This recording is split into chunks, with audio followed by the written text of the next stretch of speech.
है और जीवन ने मेरे सामने कई चुनौतियां रखी हैं। 1 साल पहले मेरी शादी हुई थी, लेकिन परिस्थितियों की वजह से मेरा वैवाहिक जीवन अधिक समय तक नहीं चल पाया। इन हालातों के कारण मैं अपने मायके में रहने लगी। मेरे भाई और भाभी को शादी के बाद से बच्चे का आशीर्वाद नहीं मिल पाया था। दोस्तों, आज की इस अनोखी कहानी में आप सभी का मोरल स्टोरी अभी में स्वागत है। दोस्तों, कहानी सुनाने से पहले आप सभी से रिक्वेस्ट है कि चैनल को सब्सक्राइब कर लें, जो उनके जीवन में एक अधूरापन महसूस करा रहा था। परिवार की उम्मीदें और जिम्मेदारियां हर किसी के मन पर बोझ डाल सकती हैं, और मैं भी इस दबाव को महसूस कर रही थी। मेरे माता पिता और भाई को मेरी चिंताएं भी सताती थीं। वे चाहते थे कि मैं भी अपने जीवन को नए सिरे से संवारूं और खुश रहूं। एक दिन मेरे चचेरे भाई रोहन का फोन आया। उसने मुझे सच्चे दिल से सहारा दिया और कहा, दीदी, हमारे घर आ जाओ। यहाँ आपको सुकून मिलेगा और नए सिरे से जीवन को जीने का अवसर मिलेगा।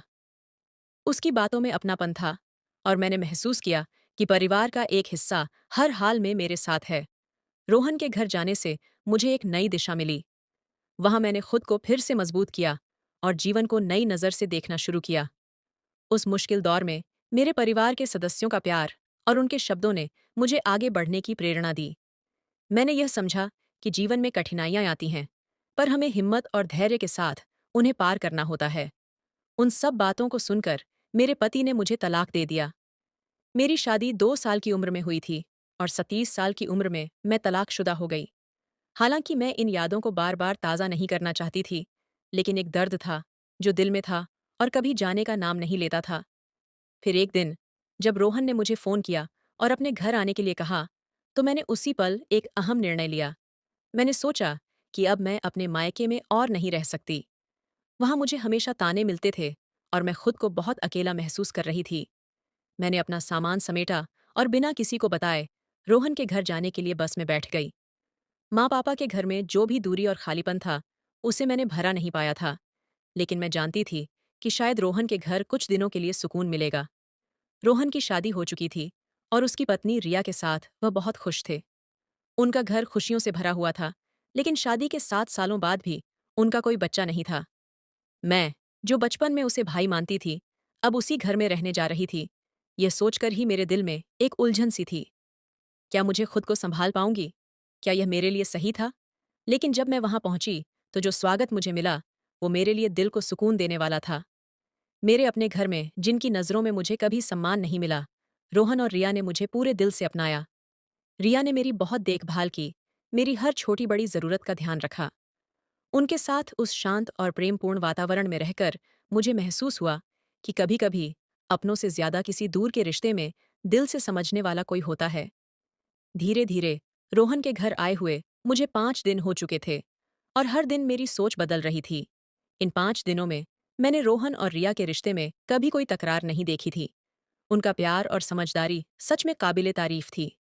लेकिन अब मुझे यह चिंता होने लगी थी कि शायद मेरी मौजूदगी से उनके बीच अनचाही बातें पैदा हो रही होंगी। मैंने सोचा कि अगर मैं कुछ दिनों के लिए यहाँ रहूं, तो शायद उनका व्यक्तिगत समय प्रभावित हो। इसी कारण मैंने रोहन से कहा, अब मुझे अपने घर लौट जाना चाहिए। शायद तुम दोनों को अपने रिश्ते में समय मिल सके। लेकिन रोहन ने मुझे यह कहते हुए रोका, अब समय मिलने की बात क्या है? हमारी शादी को 7 साल हो चुके हैं और तुम एक दोस्त जैसी हो। उसने मेरी मदद की भावना को समझा और मुझे कुछ और दिन उसके घर रुकने का आग्रह किया। मैं उसकी बातों को नकार नहीं सकी, क्योंकि मुझे भी ऐसा लगा कि रोहन और रिया का साथ मेरे लिए सुखद था। रात को अचानक मेरे कमरे से रोहन के कमरे से कुछ अजीब आवाज़ें आईं। वे आवाज़ें, जो शायद भाभी की थीं, मेरे दिल में कुछ अनकहे भावनाओं को जगा गईं। मैं चाहती थी कि यह पल जल्दी से गुजर जाए, क्योंकि मेरे मन में भी अनचाही यादें तैरने लगी थीं। मैंने कोशिश की और कानों में रुई डालकर सोने का फैसला किया, ताकि उन आवाज़ों से बच सकूं और अपनी भावनाओं को शांत कर सकूं। अगले दिन जब भाभी की मामी आई, तो उसने एक सवाल किया जो सीधे दिल में बैठ गया। रिया, तुम हमें दादी कब बनाओगी? तुम्हारी खुशखबरी कब सुनने को मिलेगी? ये सवाल सुनकर रिया का चेहरा जैसे उतर गया था।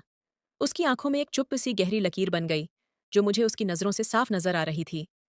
जब रिया की मामी चली गई, तो रिया अपने कमरे में जाकर चुपचाप बैठ गई। उसके चेहरे पर उदासी थी, और मुझे समझ में नहीं आ रहा था कि उसकी मामी के सवाल ने उसे इतना क्यों प्रभावित किया। रिया की मनोस्थिति को देखकर मैं उसके पास गई। जब मैंने देखा कि वह रो रही है तो मेरा दिल सिमट गया। मैंने धीरे से कहा, रिया, क्या तुम अपनी मामी के सवालों की वजह से रो रही हो? इसमें रोने जैसी कोई बात नहीं है। रोहन ने तो साफ साफ बता दिया कि तुम्हारा फैमिली प्लानिंग है और तुम दोनों उसी दिशा में चल रहे हो। इसमें बुरा मानने जैसा कुछ नहीं है। मैंने उसे समझाने की कोशिश की कि आजकल शहर में रहने वाले लोग सब कुछ सोच समझ कर करते हैं और बच्चों की जिम्मेदारी भी बढ़ गई है, खर्चे और चुनौतियां भी बहुत बढ़ गई हैं। लेकिन जैसे ही मैंने यह कहा, रिया अचानक मेरे कंधे पर सिर रखकर फूट फूट कर रोने लगी। उसकी यह स्थिति देख मेरा दिल उसके लिए और भी नर्म हो गया। मैंने उसे अपनी बाहों में समेटते हुए उसके आंसू पोंछे और कहा, रिया, मुझे लगता है कि तुम मुझे सिर्फ मामी के सवाल की वजह से नहीं, कुछ और कारण से रो रही हो। अगर तुम चाहो तो मुझे अपनी सहेली समझकर सब कुछ बता सकती हो। रिया की आंखों में कुछ और ही था, एक गहरी उदासी, जिसे उसने छुपाने की कोशिश की थी। उसने रोते हुए कहा, अंजलि, अब जब तुमने मुझे दोस्त की तरह सवाल पूछा है, तो मैं तुम्हें सच्चाई बताऊंगी। लेकिन यह वादा करो, तुम मुझे ननद की तरह नहीं, बल्कि एक सहेली की तरह समझोगी। मैंने अपनी पूरी ईमानदारी से उसे वादा किया कि मैं उसे अपनी सहेली ही समझूंगी। और फिर रिया ने गहरी सांस ली और बोली, सच तो ये है कि हमारा कोई फैमिली प्लानिंग नहीं है। हम कभी भी माता पिता नहीं बन सकते। मैं कभी माँ नहीं बन सकती। रिया की आंखों में गहरी उदासी थी और उसकी आवाज में एक दर्द छुपा हुआ था। मुझ में कुछ कमी है, जो मैं माँ बनने के लायक नहीं हूँ। उसके शब्दों ने मेरे दिल को बहुत छुआ। मैंने धीरे से उसे समझाया, रिया, इसमें घबराने जैसी कोई बात नहीं है। जीवन में कभी कभी चीजें हमारे बस में नहीं होती, पर हमें हिम्मत नहीं हारनी चाहिए। अगर भगवान की मर्जी होगी तो सब ठीक हो जाएगा। और अगर तुम्हें मातृत्व का सुख चाहिए तो तुम अनाथ आश्रम से भी बच्चा गोद ले सकती हो। तुम उस बच्चे को एक अच्छा घर और प्यार दे सकती हो और खुद भी माँ बन सकती हो। रिया ने गहरी सांस ली और कहा, अगर हमें बच्चा गोद लेना होता तो हम पहले ही ले चुके होते। लेकिन हमें केवल हमारा ही बच्चा चाहिए। मुझे जो कमी है, अगर समाज में पता चला तो मेरी बहुत बदनामी होगी और यही हम नहीं चाहते। उसकी बातें सुनकर मेरा दिल उसके लिए और भी ज्यादा दुखी हो गया। लेकिन मैंने उसे पूरी ईमानदारी से कहा, रिया, तुम अपनी कोशिश कभी मत छोड़ना। एक दिन तुम जरूर माँ बनोगी, बस विश्वास रखो। वह शाम मेरे लिए कुछ अलग ही थी। भाई और रिया मुझे पार्टी में ले जाने के लिए जोर दे रहे थे, जो उनके ऑफिस के एक दोस्त की थी। मैं पहले तो मना कर रही थी, लेकिन रिया ने मुझे प्यार से समझाया, हम बाहर जा रहे हैं और तुम घर में अकेली रहोगी, ये मुझे अच्छा नहीं लगेगा। तुम हमारी प्यारी ननद हो, हमें तुमसे प्यार है। रिया की बातें सुनकर मैं मना नहीं कर पाई और तैयार हो गई। जब मैं तैयार होकर कमरे से बाहर आई तो भाई ने मुझे देखा और मुस्कुराकर कहा, अंजलि, तुम बहुत सुंदर लग रही हो।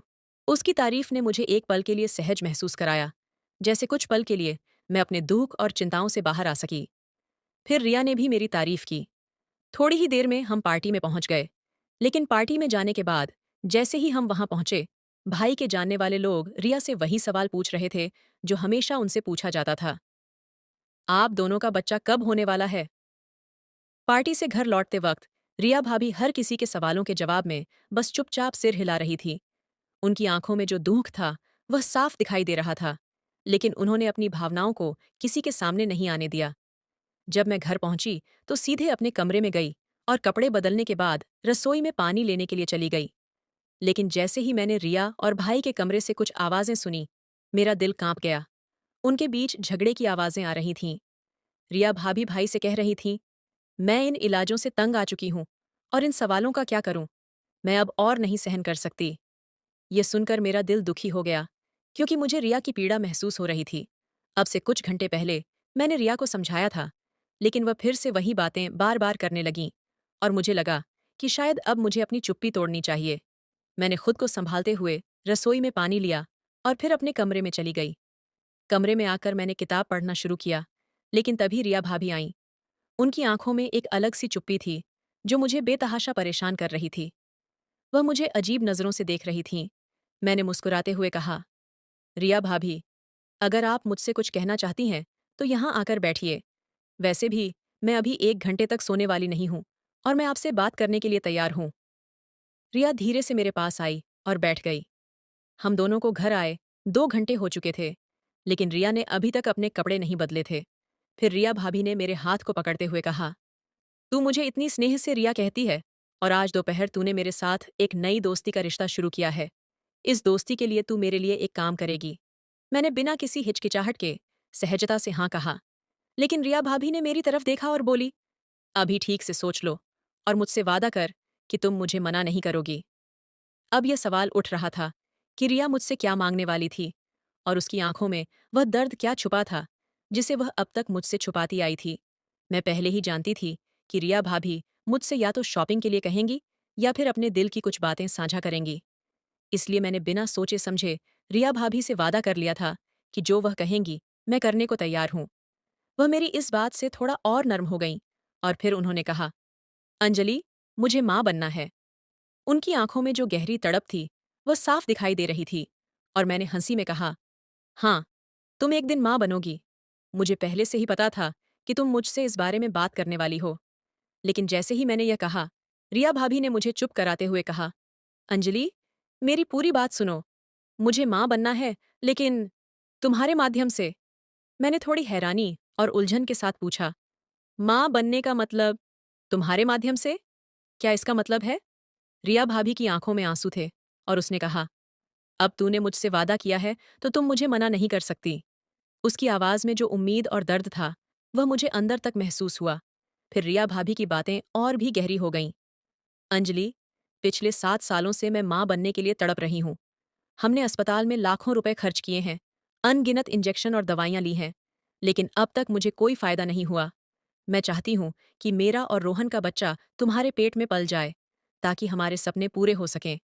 मैं अवाक रह गई और सिर्फ यह पूछा, क्या इसका मतलब यह है कि जब तक मैं गर्भवती नहीं हो जाती, तब तक मैं कुछ रातें रोहन के साथ बिताऊं? रिया भाभी की ये बात सुनकर मुझे ऐसा लगा जैसे मेरी पूरी दुनिया पलट गई हो। मेरे पैरों तले जमीन खिसक गई। जिस भाई के साथ मैंने बचपन बिताया था, जिसे मैं हमेशा अपने भैया के रूप में जानती थी, वही मेरे सामने अब इस स्थिति में था। मुझे लगा जैसे मेरी सारी यादें, सारे रिश्ते और वो तमाम भावनाएं एक साथ गहरे तूफान में बदल गईं। रिया भाभी की यह मांग, जो पहले कभी सोच भी नहीं सकती थी, अब मेरे सामने थी। मेरे अंदर घबराहट और अविश्वास था जब रिया भाभी ने मुझसे वो शब्द कहे जो मैंने कभी सोचा भी नहीं था। तुम्हें मेरे साथ रातें बिताने के लिए कहा जा रहा है, उन्होंने कहा। ये सुनकर मैं झेंपते हुए बोली, क्या आप सच में होश में हैं? आपको यह समझ में आ रहा है कि आप क्या कह रही हैं? रिया भाभी ने मेरी आंखों में देखा, जैसे वो पूरी तरह से अपनी बातों पर अडिग हों। उन्होंने कहा, हाँ, मैंने सब कुछ सोच समझ कर ही कहा है। तुम्हें यह काम मुफ्त में नहीं करना होगा। हम तुम्हारी मदद करेंगे। उनकी बातें मेरे मन में हलचल मचा गईं। हम तुम्हें आज सारी लाख देंगे और एक अच्छा घर भी दिलाएंगे, भाभी ने कहा। हम जानते हैं कि तुम्हारे माता पिता और भाई तुम्हें किस तरह परेशान करते हैं। ये सुनकर मेरा दिल धड़कने लगा, क्योंकि मुझे यह एहसास हुआ कि रिया भाभी सही कह रही थीं। मैं हमेशा उनके घर की बेमानी बातों और दबावों से थक चुकी थी। मुझे अपना खुद का ब्यूटी पार्लर खोलने का सपना था। एक ऐसा सपना जिससे मैं स्वतंत्र हो सकूं और अपना जीवन खुशी से जी सकूं। लेकिन इसके लिए मुझे ज्यादा पैसे की जरूरत थी। मैंने एक छोटा कोर्स किया था, लेकिन अब एक प्रोफेशनल कोर्स करने की जरूरत थी, जिसकी कीमत 30 लाख रुपए थी। ये राशि मुझे मेरी जिंदगी को फिर से शुरू करने का मौका देती थी। भाभी ने मुझे वो रास्ता दिखाया जिसे मैंने कभी सोचने का भी साहस नहीं किया था। मैंने उनके प्रस्ताव को स्वीकार कर लिया और इस जटिल और उलझन से भरी दुनिया में कदम रखने का फैसला किया। क्या भैया को इस बारे में कुछ पता है? मैंने डरते हुए पूछा। रिया भाभी ने मुस्कुराते हुए कहा, हाँ, वह भी इसके लिए तैयार हैं। और अब से तुम उन्हें रोहन कहकर बुलाओ, भैया नहीं। भाभी मुझे भैया के कमरे में लेकर गईं। कमरे में कदम रखते ही भैया ने मुझे देखा और खड़ा हो गया। उसकी आंखों में न जाने कौन सी भावना थी, जैसे वह कुछ कहने की कोशिश कर रहा हो, लेकिन शब्द नहीं मिल रहे थे। रिया भाभी ने सिर हिलाया और फिर भैया ने मुझसे धीरे से पूछा, अंजलि, क्या तुम सच में तैयार हो? मेरे दिल में तूफान सा था, लेकिन मैंने एक गहरी सांस ली और कहा, हाँ भाई। और फिर भाभी ने कहा, अब भाई नहीं, सिर्फ रोहन बोलो। अब यह सब एक नया मोड़ ले चुका था और मुझे महसूस हो रहा था कि मैं एक अनजान रास्ते पर कदम रख रही थी। ये मेरा व्यक्तिगत संघर्ष था, लेकिन साथ ही यह एक ऐसी घातक परिस्थिति बन चुकी थी जिसे मैं शायद कभी न समझ पाई होती। मुझे समझ में नहीं आ रहा था कि क्या हो रहा था। भाभी ने जो रास्ता दिखाया था वह मेरे लिए नया था और चुनौतीपूर्ण भी। मैं एक ऐसे मोड़ पर खड़ी थी जहां मैंने अपने जीवन के एक नए अध्याय को स्वीकार करने का निर्णय लिया था। मेरी उम्र 27 साल थी और मुझे नहीं पता था कि आगे शादी का रास्ता कहाँ जाएगा। यदि मैं किसी की मदद कर सकती थी, तो इससे पीछे क्यों हटूं? मेरे पास एक मौका था, एक मौका जो मुझे मेरी जिंदगी में स्थिरता और स्वतंत्रता दे सकता था। रोहन मेरा फुफेरा भाई था और हम बचपन से एक दूसरे के साथ रहे थे। हमारा रिश्ता भाई बहन का था और यह हमेशा वैसे ही रहेगा, मुझे पूरा यकीन था। फिर भी जब भाभी ने मुझसे यह प्रस्ताव रखा, तो मुझे लगा कि शायद यह एक मौका है जो मुझे अपनी मंजिल तक पहुंचने में मदद कर सकता है। अगर मैं यह कदम उठाती हूँ, तो मुझे अपना हक मिलने वाला था, एक नया घर, एक नया जीवन, और उस जीवन में मुझे किसी से भीख मांगने की जरूरत नहीं पड़ेगी। यह सही निर्णय था या नहीं, ये सोचते हुए मैंने तय किया कि मैं अपने माता पिता के पास नहीं लौटूंगी। वे मुझे जितना तंग करते थे, उसे सोचते हुए मैं अपनी जिंदगी के एक नए अध्याय में कदम रखने के लिए तैयार थी। कुछ ही महीनों में मेरा मन यहाँ ठिकाने के लिए तैयार हो गया था और मैं उनके मनमाने ताने सहने के बजाय अपने रास्ते पर चलने के लिए सोचने लगी थी। तभी भाभी की आवाज आई, हम बाहर पार्टी से आए हैं, तुम भी थकी होगी, आज आराम कर लो, जो तय किया है उसकी शुरुआत कल से होगी। उनकी बातों में मुझे एक ठहराव महसूस हुआ, जैसे वे मुझे यह कह रही हों कि जो कुछ भी होगा वह ठीक होगा। मैंने सिर हिलाकर उनकी बातों से सहमति दी और अपने कमरे में चली गई। समय जैसे पंख लगाकर उड़ रहा था और अगला दिन आ गया। रात का समय था। खाना खाने के बाद मैं फिर से अपने कमरे में जा चुकी थी। थोड़ी देर बाद भाभी मेरे कमरे में आईं। उनके हाथ में एक नाइट गाउन था। वह नाइट गाउन थोड़ा अजीब था, लेकिन मैंने कुछ नहीं कहा। भाभी ने कहा, रोहन, मेरे सिवा किसी और लड़की की तरफ नहीं देखता है। उनकी बातों में क्या छुपा था, ये मैं ठीक से समझ नहीं पा रही थी, लेकिन यह एहसास हुआ कि अब मुझे यह रास्ता तय करना था कि मैं अपनी जिंदगी को कैसे आगे बढ़ाऊं। भाभी का विश्वास और उनका प्रस्ताव मेरे जीवन में एक अनजानी दिशा में ले जा रहे थे और मुझे अपने फैसले पर अडिग रहना था। भाभी की बातें मेरे मन में घूम रही थीं। मुझे समझ आ रहा था कि उनका इरादा मुझे इस स्थिति से बाहर निकालने का था, ताकि मैं अपनी जिंदगी को एक नई दिशा दे सकूं। भाभी ने जो निर्णय लिया था, वह केवल हमारे भविष्य के लिए था, ताकि हम दोनों का जीवन बेहतर हो सके। मुझे यह समझ में आ गया था कि वह जो कुछ भी कर रही थीं, वह हमारे अच्छे के लिए था। मैंने जो नाइट गाउन पहना था, वह केवल एक कदम था, ताकि हम दोनों अपने रास्ते पर चल सकें और अपनी तकलीफों को कम कर सकें। भाभी का विश्वास मेरे ऊपर था और मैं जानती थी कि मैं जो भी कर रही थी, वह मेरे भविष्य को संवारने के लिए था। मैंने उसे स्वीकार किया, क्योंकि मुझे एक स्थिर भविष्य की आवश्यकता थी, जिसमें मुझे किसी पर निर्भर नहीं रहना पड़े। मैंने भाभी से वादा किया था कि मैं सिर्फ इस मौके को एक ठान कर स्वीकार करूंगी और मेरे मन में कोई और विचार नहीं आएगा। मैं केवल अपनी सफलता और स्वतंत्रता की ओर बढ़ने का इरादा कर चुकी थी। मुझे अपना आत्मविश्वास हासिल करना था और मेरे लिए यह सबसे महत्वपूर्ण था। भाभी ने कहा था कि यह केवल एक डील है और मैंने उसे बिना किसी संशय के स्वीकार किया। मुझे समझ में आ गया था कि यह समय मेरे जीवन को नए तरीके से जीने का है और भाभी ने मुझे इस रास्ते पर चलने के लिए प्रेरित किया। कमरे में पहुंचने पर मुझे महसूस हुआ कि मैं सही दिशा में बढ़ रही हूं। रोहन की चुप्पी और कमरा अंधेरे में डूबा हुआ था, लेकिन मैंने सोचा कि यह एक प्रक्रिया है और यह मुझे मेरे उद्देश्य से हटने नहीं देगा। मैं सिर्फ अपने भविष्य के बारे में सोच रही थी और मैंने आत्मविश्वास से कदम बढ़ाया। रोहन के साथ वह पल मेरे लिए एक नई शुरुआत थी और मैं जानती थी कि यह अनुभव मुझे मजबूत बनाएगा। यह अनुभव मुझे बताता है कि जीवन में कभी-कभी हमें कठिन निर्णय लेने पड़ते हैं, लेकिन वही निर्णय हमें अपने सपनों के करीब लाते हैं। मैंने अपना रास्ता चुना और मैं इस यात्रा को पूरी समझदारी से और आत्मविश्वास से अपनाने के लिए तैयार थी। मैंने यह निर्णय लिया था कि मैं अपनी स्थिति का सामना करूंगी और अपने भविष्य को बेहतर बनाने की दिशा में कदम बढ़ाऊंगी।